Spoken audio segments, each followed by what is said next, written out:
Chapter 2: How Your Habits Shape Your Identity, and Vice Versa. Why is it so easy to repeat bad habits and so hard to form good ones? Few things can have a more powerful impact on your life than improving your daily habits. And yet, it is likely that this time next year, you'll be doing the same thing rather than something better. It often feels difficult to keep good habits going for more than a few days, even with sincere effort and the occasional burst of motivation. Habits like exercise, meditation, journaling, and cooking are reasonable for a day or two and then become a hassle. However, once your habits are established, they seem to stick around forever, especially the unwanted ones. Despite our best intentions, unhealthy habits like eating junk food, watching too much television, procrastinating, and smoking can feel impossible to break. Changing our habits is challenging for two reasons. One, we try to change the wrong thing, and two, we try to change our habits in the wrong way. In this chapter, I'll address the first point. In the chapters that follow, I'll answer the second. Our first mistake is that we try to change the wrong thing. To understand what I mean, consider that there are three levels at which change can occur. You can imagine them like the layers of an onion. An image and graphical representation of these layers is available at atomichabits.com/media. The first layer is changing your outcomes. This level is concerned with changing your results, losing weight, publishing a book, winning a championship. Most of the goals you set are associated with this level. The second layer is changing your process. This level is concerned with changing your habits and systems, implementing a new routine at the gym, decluttering your desk for better workflow, developing a meditation practice. Most of the habits you build are associated with this level. The third and deepest layer is changing your identity. This level is concerned with changing your beliefs, your worldview, your self-image, your judgments about yourself and others. Most of the beliefs, assumptions, and biases that you hold are associated with this level. Outcomes are about what you get, processes are about what you do, identity is about what you believe. When it comes to building habits that last, when it comes to building a system of 1% improvements, the problem is not that one level is better or worse than another. All levels of change are useful in their own way. The problem is the direction of change. Many people begin the process of changing their habits by focusing on what they want to achieve. This leads to outcome-based habits. The alternative is to build identity-based habits. With this approach, we start by focusing on who we wish to become. Again, an example of the difference between these two is available at atomichabits.com/media. Imagine two people resisting a cigarette. When offered a smoke, the first person says, "No thanks, I'm trying to quit." It sounds like a reasonable response, but this person still believes they are a smoker who is trying to be something else. They are hoping their behavior will change while carrying around the same beliefs. The second person declines by saying, "No thanks, I'm not a smoker." It's a small difference, but this statement signals a shift in identity. Smoking was part of their former life, not their current one. They no longer identify as someone who smokes. Most people don't even consider identity change when they set out to improve. They just think, I want to be skinny, outcome, and if I stick to this diet, then I'll be skinny, process. They set goals and determine the actions they should take to achieve those goals without considering the beliefs that drive their actions. They never shift the way they look at themselves, and they don't realize that their old identity can sabotage their new plans for change.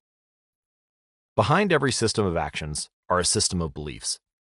The system of democracy, for example, is founded on beliefs like freedom, majority rule, and social equality. The system of a dictatorship has a very different set of beliefs, like absolute authority and strict obedience. You can imagine many ways to try to get more people to vote in a democracy, but such behavior change would never get off the ground in a dictatorship. That's not the identity of the system. Voting is a behavior that is impossible under a certain set of beliefs. A similar pattern exists whether we are discussing individuals, organizations, or societies. There are a set of beliefs and assumptions that shape the system, an identity behind the habits. Behavior that is incongruent with the self will not last. You may want more money, but if your identity is someone who consumes rather than creates, then you'll continue to be pulled toward spending rather than earning. You may want better health, but if you continue to prioritize comfort over accomplishment, you'll be drawn to relaxing rather than training. It's hard to change your habits if you never change the underlying beliefs that led to your past behavior. You have a new goal and a new plan, but you haven't changed who you are. The story of Brian Clark, an entrepreneur from Boulder, Colorado, provides a good example. For as long as I can remember, I've chewed my fingernails, Clark told me. It started as a nervous habit when I was young, and then morphed into an undesirable grooming ritual. One day, I resolved to stop chewing my nails until they grew out a bit. Through mindful willpower alone, I managed to do it. Then, Clark did something surprising. I asked my wife to schedule my first ever manicure, he said. My thought was that if I started paying to maintain my nails, I wouldn't chew them. And it worked, but not for the monetary reason. What happened was the manicure made my fingers look really nice for the first time.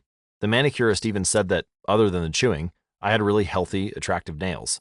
Suddenly, I was proud of my fingernails. And even though that's something I had never aspired to, it made all the difference. I've never chewed my nails since, not even a single close call, and it's because I now take pride in properly caring for them. The ultimate form of intrinsic motivation is when a habit becomes part of your identity. It's one thing to say, I'm the type of person who wants this. It's something very different to say, I'm the type of person who is this. The more pride you have in a particular aspect of your identity, the more motivated you will be to maintain the habits associated with it.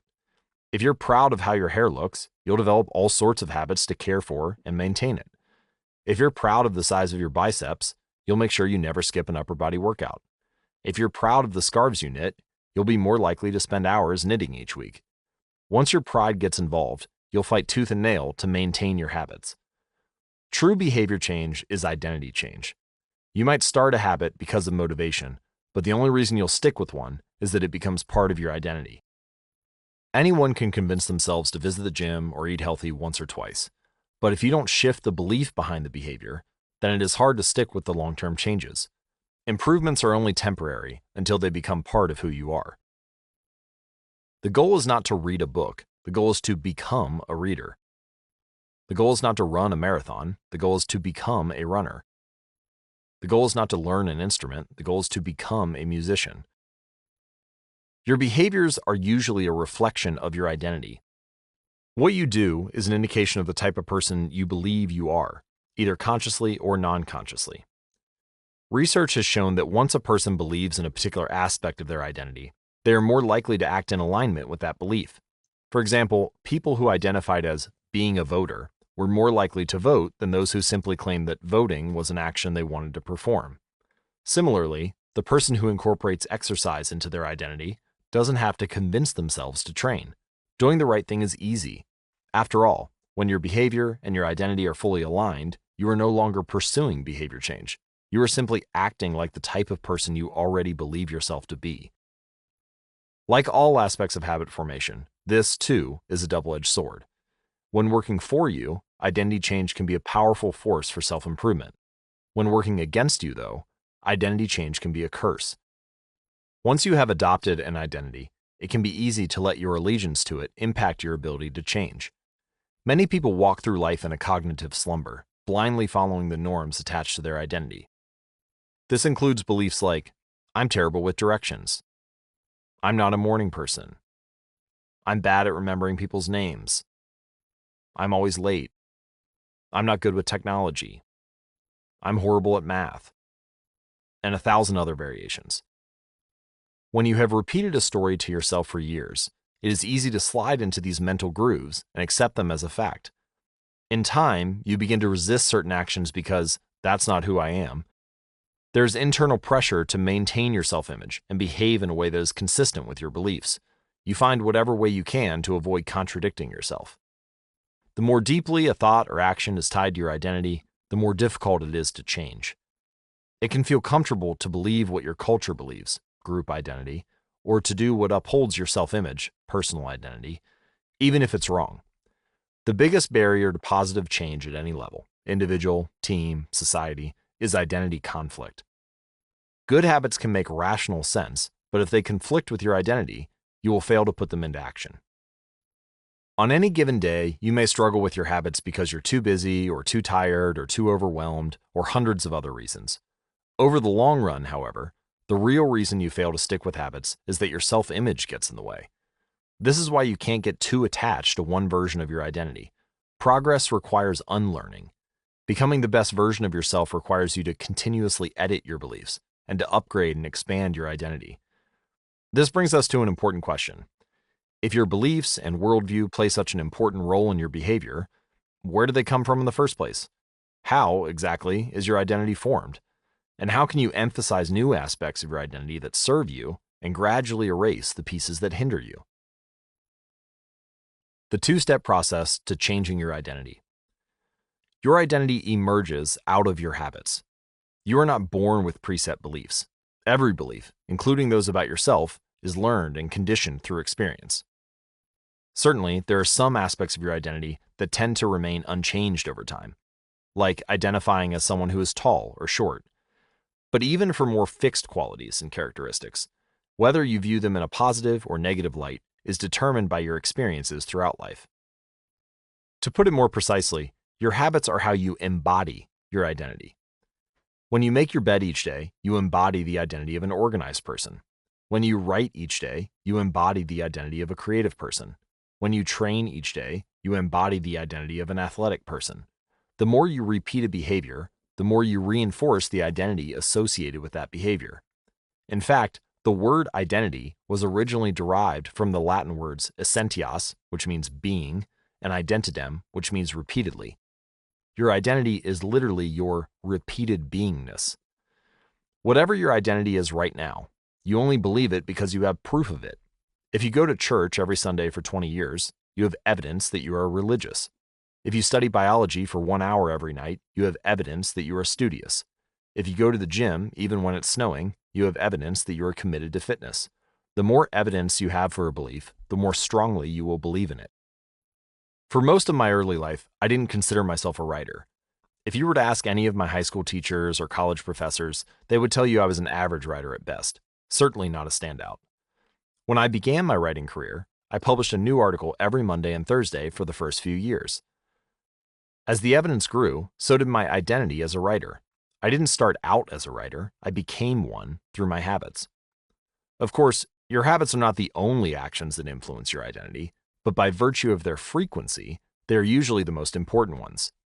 Each experience in life modifies your self-image, but it's unlikely you would consider yourself a soccer player because you kicked a ball once, or an artist because you scribbled a picture. As you repeat these actions, however, the evidence accumulates and your self-image begins to change. The effect of one-off experiences tends to fade away, while the effect of habits gets reinforced with time, which means your habits contribute most of the evidence that shapes your identity. In this way, the process of building habits is actually the process of becoming yourself. This is a gradual evolution. We do not change by snapping our fingers and deciding to become someone entirely new. We change bit by bit, day by day, habit by habit. We are continually undergoing micro-evolutions of the self.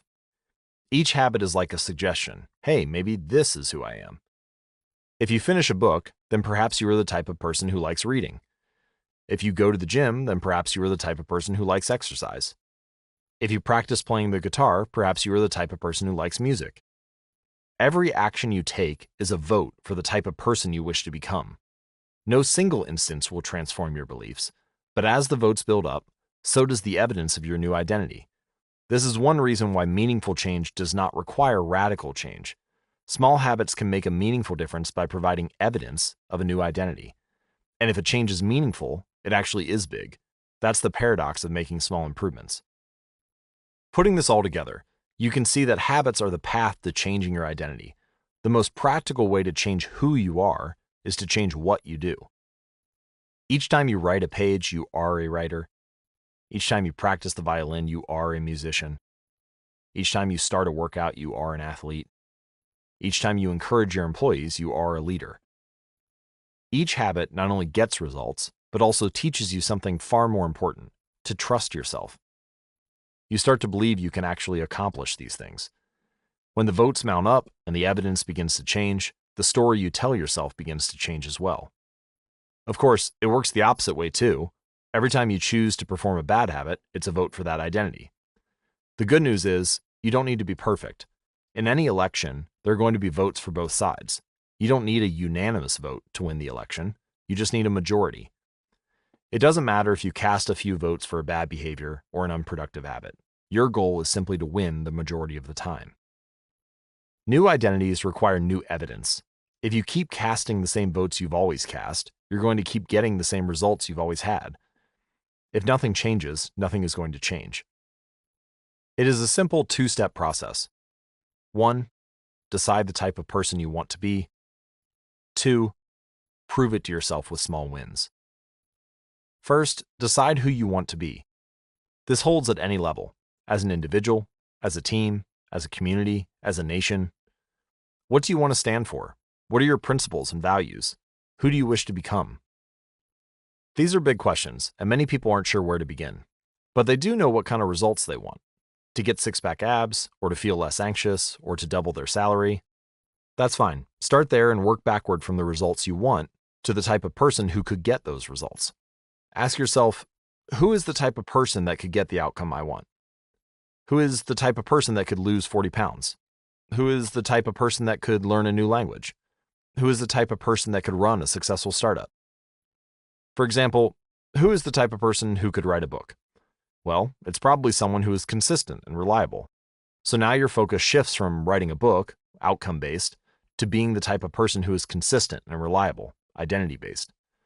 This process can lead to beliefs like, I'm the kind of teacher who stands up for her students. I'm the kind of doctor who gives each patient the time and empathy they need. I'm the kind of manager who advocates for her employees. Once you have a handle on the type of person you want to be, you can begin taking small steps to reinforce your desired identity. I have a friend who lost over 100 pounds by asking herself, what would a healthy person do? All day long, she would use this question as a guide. Would a healthy person walk or take a cab? Would a healthy person order a burrito or a salad? She figured if she acted like a healthy person long enough, eventually she would become that person. She was right. The concept of identity-based habits is our first introduction to another key theme in this book, feedback loops. Your habits shape your identity, and then your identity shapes your habits. It's a two-way street. The formation of all habits is a feedback loop, a concept we will explore in depth in the next chapter. But it is important to let your values, principles, and identity drive the loop, rather than your results. The focus should always be on becoming that type of person, not getting a particular outcome. The real reason habits matter. Identity change is the North Star of habit change. The remainder of this book will provide you with step-by-step instructions on how to build better habits in yourself, your family, your team, your company, and anywhere else you wish. But the true question is, are you becoming the type of person you want to become? The first step is not what or how, but who. You need to know who you want to be. Otherwise, your quest for change is like a boat without a rudder. And that's why we're starting here. You have the power to change your beliefs about yourself. Your identity is not set in stone. You have a choice in every moment.